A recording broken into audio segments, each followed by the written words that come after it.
आकाशवाणी केंद्र भोपाल से प्रस्तुत हैं प्रादेशिक समाचार। पहले मुख्य समाचार।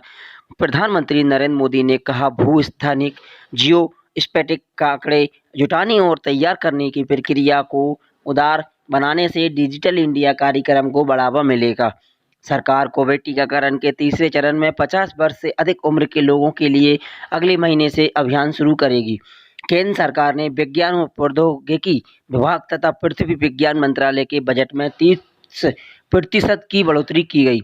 राष्ट्रीय राजमार्ग पर फास्टैग आज मध्यरात्रि से अनिवार्य हो जाएगा। चेन्नई क्रिकेट टेस्ट मैच में भारत ने इंग्लैंड को जीत के लिए 482 रन का लक्ष्य दिया। रविचंद्रन अश्विन ने दूसरी पारी में शतक लगाया। अब समाचार विस्तार से। प्रधानमंत्री नरेंद्र मोदी ने कहा कि विज्ञान और प्रौद्योगिकी मंत्री डॉक्टर हर्षवर्धन ने आज कहा कि नए जियो स्पैटिक दिशा निर्देश आत्मनिर्भर भारत के प्रधानमंत्री के विजन को साकार करने में प्रेरक की भूमिका निभाएंगे और $5 ट्रिलियन की अर्थव्यवस्था का लक्ष्य हासिल करने में मदद करेंगे। दिशा निर्देश जारी करने के बाद डॉक्टर हर्षवर्धन ने संवाददाताओं को बताया कि इससे स्टार्टअप और मैपिंग इनोवेटर को बढ़ावा मिलेगा। इसके छोटे कारोबारियों सशक्त होंगे। डॉक्टर हर्षवर्धन ने कहा कि मानचित्र और सटीक जियो स्पैटिक आंकड़े नदियों को जोड़ने और उद्योगों के गलियारों के निर्माण जैसी राष्ट्रीय ढांचागत परियोजनाओं के लिए महत्वपूर्ण है। प्रधानमंत्री नरेंद्र मोदी ने जियो स्पैटियल आंकड़े जुटाने और तैयार करने की प्रक्रिया के लिए नीतियों को उदार बनाने के लिए फैसले की सराहना की। श्री मोदी ने कहा कि एक ट्वीट में कहा कि जियो स्पैटियल संबंधी दिशा निर्देश जारी होना आत्मनिर्भर भारत के विजन को साकार करने की दिशा में महत्वपूर्ण प्रयास है।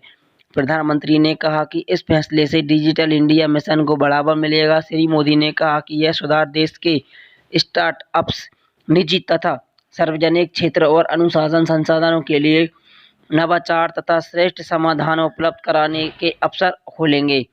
इससे रोजगार मिलेंगे और देश की आर्थिक वृद्धि को बढ़ावा भी मिलेगा। पूर्वोत्तर में क्षेत्र विकास मंत्री डॉक्टर हर्षवर्धन सिंह ने कहा कि इससे देश में मानचित्र बनाने की प्रक्रिया को नियंत्रण मुक्त करने हेतु जियो स्पैटिक क्षेत्र की संभावनाओं का लाभ उठाने के लिए ऐतिहासिक निर्णय बताएगा।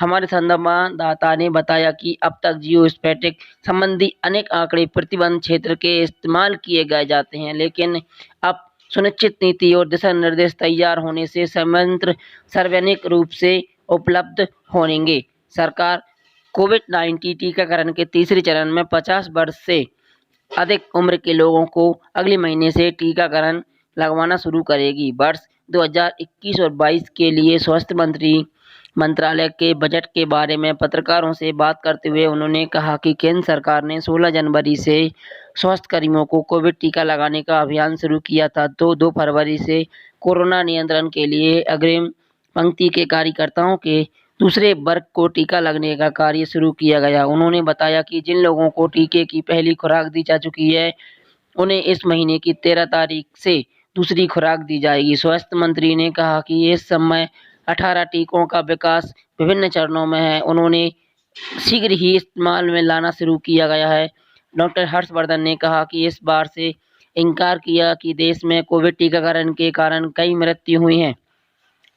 उन्होंने कहा कि वर्ष 2021 और 22 के बजट में सरकार ने कोविड-19 टीके के लिए 35,000 करोड़ रुपए का प्रावधान किया। कोविड-19 की स्थिति के बारे में स्वास्थ्य मंत्री ने कहा कि पिछले 7 दिनों में देश के 188 जिलों में कोविड संक्रमण का कोई भी नया मामला नहीं मिला और 76 जिले में पिछले 28 दिनों से संक्रमण का कोई नया मरीज नहीं आया। उन्होंने कहा कि कोविड टीकाकरण के साथ ही लोगों को संक्रमण से बचने के लिए जारी दिशा निर्देश का पालन करने का चाहिए। उन्होंने कहा कि इस महामारी से देश की स्वास्थ्य सेवा अर्थव्यवस्था मजबूत हुई है, क्योंकि देश ने आपदा को अवसर में बदला है।